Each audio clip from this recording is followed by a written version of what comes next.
Ito guys, testing tayo ng thermostat valve.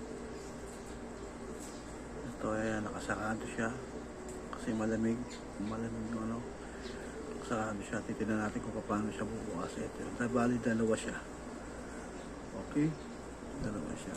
Ito yung dating original. Ito yung binili ko sa Lazada. Okay, let's go. Open natin yung kalan. Open natin yung kalan. So, para makita natin kung bubukas siya o hindi.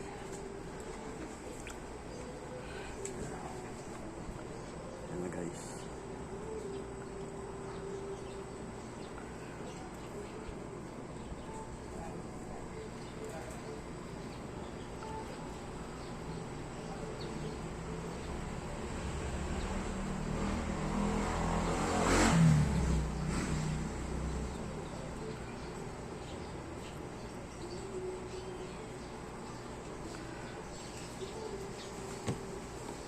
Natin.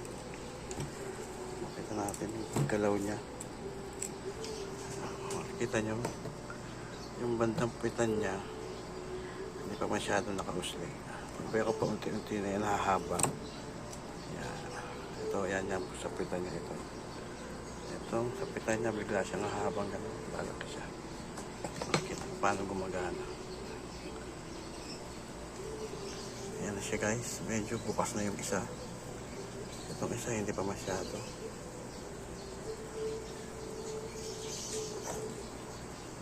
Ayan na. Ito sa totoo lang bukas na to eh. Ito bukas na rin siya. Ayan, bukas na siya. Hindi katulad kanina nakasara. Ayan, pareho yan nagana. Nagana siya pareho. Tapos kukunin natin siya para makita natin. Papakita natin yan, bukas na bukas siya, no? Lalagay natin siya sa malamig na tubig para makita natin kung ano siya sumara.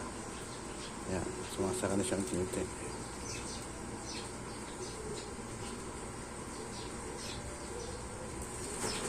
Okay. Yan, sarado na rin siya guys. So, sumaka na siya. Ano lang ang pag-testing ng thermostat. Yung konting pakulo lang ginawa ko. Painit. Bumukas din agad siya. 82 centigrade kasi ito eh. Ang nakalagay dito. So, madali siyang bumukas. Sarado na siya ulit guys. Itong isa nakabukas to. Yan, bukas siya.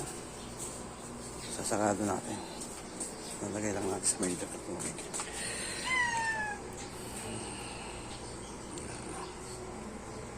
Yan eh, sumasarado siya. Unti-unti. Yan. Yan guys, sarado na siya. Okay. Yan, sarado na.